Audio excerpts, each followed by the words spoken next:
அனைவருக்கும் வணக்கம். இந்த வீடியோவில் நம்ம எதை பற்றி பார்க்க போகிறோம்னா, ஆர்டிகல்ஸான ஏ அண்ட் எங்கே பயன்படுத்தணும் அப்படின்றது தான் பார்க்க போகிறோம். உண்மையிலே இந்த வீடியோவை நீங்கள் ஒரு டைம் பார்த்துட்டிங்கன்னா உங்கள் வாழ்க்கை முழுவதுமாக ஏ அண்ட் கன்ஃபியூஷன் வரவே வராதுன்றதை நான் கேரண்டியாக சொல்லுவேன் நான். ஏன்னா இது அந்த அளவு உங்களுக்கு ஈஸியாக இருக்க போகுது. சரிங்களா? சரி, வாங்க பார்க்கலாம். இதில் பார்த்திங்கன்னா 10 கொஸ்டின் உங்களுக்கு எக்ஸாம்பிள் போட்டு எக்ஸ்பிளைன் பண்ணியிருப்பேன். அடுத்த 10 கொஸ்டின் பார்த்திங்கன்னா நீங்களே ஆன்சர் பண்ணுற மாதிரி கொடுத்துருக்கேன். ஸோ ஃபஸ்ட்டு எக்ஸாம்பிள் நம்ம பார்த்துடலாம். ஆர்டிகல்ஸ்னாவே எல்லாருமே என்ன சொல்லுவாங்கன்னா, ஏ ஆன்னாவே ஏஇஐஓயு, அதாவது இங்கிலீஷ் வவ்வால் எழுத்துக்கள், இதை பேஸ் பண்ணி தான் நம்ம எழுத போகிறோன்னு சொல்லுவாங்க. ஆனால் அது முழுசாக தப்பு. இனிமேல் ஏஇஐஓயுன்றதே பார்க்காதீங்க. ஏன்னா அதில் எக்ஸாம்பிளை நான் ஒவ்வொன்றா சொல்ல போகிறேன். அதுக்கு பதிலாக என்ன சார் பார்க்கணும் அப்படின்னு பார்த்தீங்கன்னா, தமிழ் உயிரெழுத்துக்களான அ ஆ இ ஈ உ ஊ எ ஏ ஐ ஓ ஓ ஔ இந்த 12 எழுத்து மட்டும் தெளிவாக தெரிஞ்சுன்னா ஆர்டிகல்ஸை நம்ம பார்த்திங்கன்னா ஈஸியாக தெரிஞ்சுக்கலாம். ஸோ இனிமேல் இங்கிலீஷ் வவ்வால் எழுத்துக்கள் நம்மளுக்கு தேவையில்லை, தமிழ் வவ்வால் எழுத்துக்கள் மட்டும்தான் நம்மளுக்கு தேவை. தமிழ் வவ்வால் எழுத்துக்கள் தெரிஞ்சால் தான் ஏ ஆன்கான வித்தியாசத்தை பார்த்திங்கன்னா நம்மளால் ஈஸியாக புரிஞ்சிக்கவும் முடியும். இனிமேல் தப்பு இல்லாமல் எழுதவே முடியும். சார் உண்மையாகவே சார்? ஆமாப்பா. ஏன்னா ஏல ஆரம்பிக்கிற ஒரு சில வார்த்தைக்கு நம்ம ஆன் போடுவோம், ஈல ஆரம்பிக்கிற எல்லா வார்த்தைக்குமே நம்ம ஆன் போடுவோமானா இல்லவே இல்லை. ஈல ஆரம்பிக்கிற வார்த்தைக்கு நம்ம ஏ போட வேண்டிய நிலைமையும் நம்மளுக்கு வரும். எந்தெந்த இடத்துல அந்த மாதிரி இருக்குது, முக்கியமாக இ ஓ யூ இந்த 3 எழுத்துக்கள் பார்த்திங்கன்னா ஒரு சில இடத்துல ஏவும் வரும், ஆனும் வரும். இப்போ எக்ஸாம்பிள் பார்த்திங்கன்னா உங்களுக்கு ஈஸியாக புரிஞ்சிடும் நம்மளுக்கு. ஃபஸ்ட்டு கேள்வி பாருங்கள். Rekha is dash MSc graduate.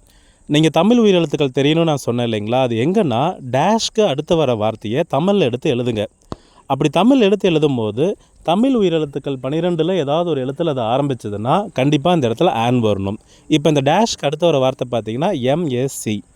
M அப்படின்ற எழுத்தை நீங்கள் தமிழில் எழுதும்போது பார்த்திங்கன்னா தமிழ் உயிரெழுத்தான ஏவில் தொடங்குது.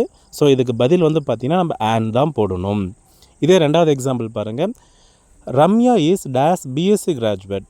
இந்த டேஷ்க்கு அடுத்து வர வார்த்தை பார்த்திங்கன்னா பிஎஸ்சி. அதை நம்ம தமிழில் எழுதும் போது பி அப்படின்ட்டு சொல்லிட்டு ஒரு கான்சோனன்ட் லெட்டர், தமிழ் கான்சோனன்ட் லெட்டரில் நம்மளுக்கு ஆரம்பிக்குது.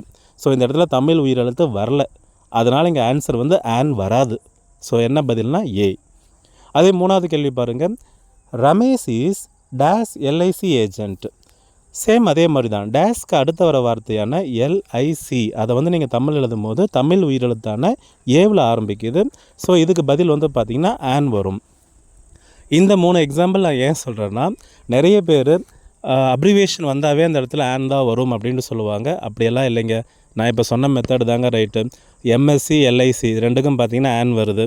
ஆனால் பிஎஸ்சிக்கு பாருங்கள் வரல. அதே மாதிரி பிஏ இஸ் ஏபிஏ அப்படின்னு சொல்கிறோம் இல்லைங்களா? அந்த இடத்துலையும் பார்த்திங்கன்னா தான் வரும், ஆன் வராது. இனிமேல் அந்த மெத்தடை விட்டுடுங்க. அடுத்த விஷயம் பாருங்கள். யூ வந்தாவே, அதாவது இங்கிலீஷ் வவல் எழுத்து யூ வந்தாவே ஆன் சொன்னாங்க இல்லைங்களா? அது பொய்யின்றதுக்காக இந்த example. He is dash university rank holder. பாருங்கள், இந்த யூனிவர்சிட்டின்ற வார்த்தை டேஷ்க்கு அடுத்த வர வார்த்தை யூனிவர்சிட்டியை தமிழ் எடுத்து எழுதும்போது நம்மளுக்கு எந்த யூ வருது? இந்த யூ தான் வருது. ஸோ இது பார்த்திங்கன்னா உயிரெழுத்து இல்லை. அதனால் இந்த இடத்துல என்ன தான் ரைட்டு? ஏ தான் வரும், ஆன் வராது. அடுத்த வார்த்தை பாருங்கள். ஐ பாட் டேஷ் அம்பர்லா. இப்போ டேஷ்க்கு அடுத்து வர வார்த்தை அம்பர்லாவை தமிழ் எடுத்து எழுதுனா தமிழ் உயிரெழுத்தான ஆவில் ஆரம்பிக்குது. ஸோ இந்த இடத்துல என்ன வருது? ஆன் கண்டிப்பாக வருது. ஸோ யூனிவர்சிட்டிக்கு பார்த்திங்கன்னா ஆன் வரல, அம்பர்லாவுக்கு ஆன் வருது. இந்த எக்ஸாம்பிள் உங்களுக்கு ஈஸியாக இருக்கும்னு நினைக்கிறேன் நான். அடுத்த எக்ஸாம்பிள் பார்க்கலாம். Ram is dash one night person. பாருங்கள், ஒன் ஐடு அதை எப்படி படிக்கணும்னா வா அப்படின்னு தான் நம்ம படிக்கிறோம். ஸோ வால் ஆரம்பிக்கிறனால இந்த இடத்துல ஏ தான் கரெக்டு, ஆன் வராது. அதுக்கு அடுத்த வார்த்தை பாருங்கள். ஐ பாட் டேஷ் ஆரஞ்ச். ஆரஞ்ச் அப்படின்ட்டு எழுதும்போது தமிழ் உயிரெழுத்து வந்துடுது. ஸோ இந்த இடத்துல பார்த்திங்கன்னா ஆன் கரெக்டாக இருக்குது. He bought half dash litre milk அப்படின்னு கொடுத்துருக்காங்க. ஆஃப் டேஷ் லிட்டர் இந்த இடத்துல பார்த்திங்கன்னா லிட்டரை தமிழ் எழுதுனா உயிரெழுத்து வரல. ஸோ ஏ தான் கரெக்டான ஆன்சர். அடுத்தது பாருங்கள். Is half dash hour late அப்படின்னு கொடுத்துருக்காங்க. இந்த இடத்துல பார்த்திங்கன்னா ஆர் அப்படின்றது பார்த்திங்கன்னா உயிரெழுத்து. ஸோ இந்த இடத்துல ஆன் கரெக்டாக இருக்குது. கடைசி கேள்வி ஒரு டைம் பாருங்கள். அப்படியே கடைசி கேள்வியில் we have to follow dash uniform system. பாருங்கள், இந்த இடத்துல யூனிஃபார்ம் சிஸ்டம், அந்த டேஷ்க்கு அடுத்த வர வார்த்தையை யூனிஃபார்மை நீங்கள் தமிழில் எடுத்து எழுதுனீங்கன்னா நம்மளுக்கு பார்த்திங்கன்னா உயிரெழுத்தில் ஆரம்பிக்கலை. ஸோ தமிழ் உயிரெழுத்து அந்த வார்த்தையை நீங்கள் முக்கியமாக நோட் பண்ணணும். தமிழ் உயிரெழுத்தில் ஆரம்பிக்கலை. ஸோ இந்த இடத்துல ஏ தான் கரெக்டாக இருக்கும். இப்போ இந்த 10 எக்ஸாம்பிளையுமே பார்த்தீங்கன்னா லைனாக ஒவ்வொன்றா பார்த்தீங்கன்னா உங்களுக்கு அந்த வித்தியாசம் தெரியும். ஸோ இனிமேல் வந்து பார்த்தீங்கன்னா இங்கிலீஷ் வவ்வல் எழுத்துக்கள் நம்மளுக்கு தேவையில்லை. அதுக்கு பதிலாக என்ன தான் வேணும்? தமிழ் உயிரெழுத்துக்கள் தான் நம்மளுக்கு கண்டிப்பாக வேணும். ஸோ இனிமேல் யாராவது சொல்லிக் கொடுப்பீங்களா? ஏ அண்ணாவே ஏஇஐஓயுவை பாருங்கள் அப்படின்னு சொல்லுவீங்களா? கண்டிப்பாக சொல்ல மாட்டீங்கன்னு நினைக்கிறேன். ஏன்னா இது அவ்வளோ ஈஸியான மெத்தட். இதை ஃபாலோ பண்ணிங்கன்னா எல்லா ஆன்சருமே உங்களால் கரெக்டாக எழுத முடியும். அதுக்கு எக்ஸாம்பிள் நம்ம இப்போயே பார்த்துடலாம். இப்போ கீழே பார்த்தீங்கன்னா 10 கொஸ்டின் நான் வந்து நம்ம அண்டர்ஸ்டாண்டிங் செக் பண்ணுறதுக்காக கொடுத்துருக்கேன். அது 10க்கும் நம்ம ட்ரை பண்ணி பார்க்கலாம். ஃபர்ஸ்ட் கொஸ்டின் பாருங்கள். I missed dash 1 rupee coin. 1 rupee வா அப்படின்னு ஆரம்பிக்குதா? ஸோ பதில் என்னவா இருக்கும்? கரெக்ட். சரிங்களா? ஏ தான் இதுக்கு correct. I missed 1 rupee coin. He bought dash ox. எருதுன்னு சொல்கிறோம் இல்லைங்களா? ஆக்ஸுக்கு வந்து பார்த்திங்கன்னா தமிழ் உயிரெழுத்தில் தான் நாம் ஆரம்பிக்குது அந்த டேஷ்க்கு அடுத்து வர வார்த்தை. ஸோ இந்த இடத்துல என்ன ஆன்சர்? அண்ட் தான் ரைட்டு. சிபோ டேஸ் யூஸ்ஃபுல் கஜெட். யூஸ்ஃபுல் அப்படின்ற வார்த்தையை தமிழ் எழுதும் போது தமிழ் உயிரெழுத்து வரல. ஸோ இந்த இடத்துல என்ன பதில் கரெக்டாக இருக்குன்னா ஏ தான் கரெக்டாக இருக்கும். Is days umpire. அம்பையர்ன்ற வார்த்தையை தமிழ் எழுதும் போது நம்மளுக்கு உயிரெழுத்து வருது. ஸோ இந்த இடத்துல வந்து பார்த்திங்கன்னா அண்ட் தான் correct. I want days egg. Egg நம்ம தமிழ் எழுதும் போது உயிரெழுத்து வருதா? கண்டிப்பாக வருது.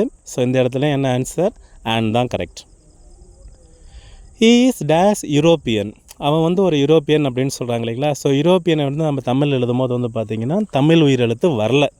அதுக்கு பதிலாக யூ அப்படின்ற ஒரு கான்சோனன்ட் தான் வருது. ஸோ இந்த இடத்துல நம்மளுக்கு பதில் வந்து பார்த்திங்கன்னா யூரோப்பியன். ஏ தான் ரைட்டு. அடுத்தது my uncle is dash MLA. எம்எல்ஏன்ட்டு பார்த்தோன்னே கரெக்டாக சொல்லிடுவீங்க. ஏ அப்படின்னு ஒரு எழுத்தில் ஆரம்பிக்கிறதுனால இந்த இடத்துல ஆன் கரெக்டாக இருக்கும். He buys dash CPU for the PC. For the PC அதாவது சிபியூ. எங்கேயும் பார்த்தீங்கன்னா நான் அப்ரிவேஷன் தான் கொடுத்துருக்கேன். மேலே இருக்கிற எம்எல்ஏ எழுதும் போது நம்மளுக்கு ஆன் வருது. சிபியூன்ட்டு எழுதும்போது நம்மளுக்கு உயிரெழுத்து வரலை. ஸோ இந்த இடத்துல ஏ அப்படி தான் ரைட்டாக இருக்கும். He buys CPU for his PC. நான் உங்களுக்கு அந்த வித்தியாசம் தெரியணுன்றதுக்காக தான் ஓவில் ஆரம்பிக்கிறது ஃபஸ்ட்டு 2ஆக கொடுத்துருக்கேன். யூ ஆரம்பிக்கிறது அடுத்தது. இஇ அப்படின்னு ஆரம்பிக்கிறது 3ஆவதாக கொடுத்துருக்கேன். அடுத்து அந்த அப்ரிவேஷன் வர மாதிரி இருக்கிற கேள்விகள் தான் வந்து பார்த்திங்கன்னா 4ஆவதாக கொடுத்துருக்கேன். சரிங்களா? அடுத்த கேள்வி நம்ம பார்க்கலாம். அடுத்த கேள்வி வந்து பார்த்திங்கன்னா I need half dash day leave. Half டேன்ற வார்த்தையை தமிழ் எழுதும்போது உங்களுக்கு என்ன வரல? தமிழ் உயிரெழுத்து வந்திருக்கா? இல்லவே இல்லை. ஸோ இந்த இடத்துல ஏ தான் right. Half a day. India defeated Pakistan by dash innings. இப்போ இன்னிங்ஸ் என்ற வார்த்தையை நீங்கள் தமிழ் எடுத்து எழுதுனீங்கன்னா தமிழ் உயிரெழுத்தான ஈல ஆரம்பிக்குது. ஸோ கண்டிப்பாக இந்த இடத்துல என்ன தான் ஆன்சராக இருக்கும்? ஆன் தான் ஆன்சராக இருக்கும். சரிங்களா? இப்போ இந்த 10க்குமே நீங்களே செக் பண்ணும்போது நான் பதில் சொல்கிறதுக்கு முன்னாடியே நீங்கள் பதில் கரெக்டாக சொல்லியிருந்தீங்களா? சரிங்களா? கரெக்டாக சொல்ல முடியும். அப்படி இல்லைன்னா கூட இன்னொரு டைம் இந்த வீடியோ பார்த்தீங்கன்னா உங்களால் கண்டிப்பாக கரெக்டாக சொல்ல முடியும்னு சொல்லி நான் ஸ்ட்ராங்காக சொல்லுவேன். இந்த வீடியோ கண்டிப்பாக உங்களுக்கு ரொம்ப ரொம்ப யூஸ்ஃபுல்லாக இருக்கும். இதை நீங்கள் ஒரு டைம் இல்லையா 2 டைம் வந்து பார்த்தீங்கன்னா கண்டிப்பாக உங்கள் வாழ்க்கையிலேயே ஏ எங்கே வரும், ஆன் எங்கே வரும்ன்ற ஒரு சந்தேகம் வரவே வராது. சரிங்களா? நான் ரொம்ப ஸ்ட்ராங்காகவே சொல்லுவேன் இதை. இந்த வீடியோ உங்களுக்கு யூஸ்ஃபுல்லாக இருந்ததாக தெரிஞ்சதுனாவே நம்ம சேனல் சப்ஸ்கிரைப் பண்ணிக்கோங்க. தேங்க்யூ.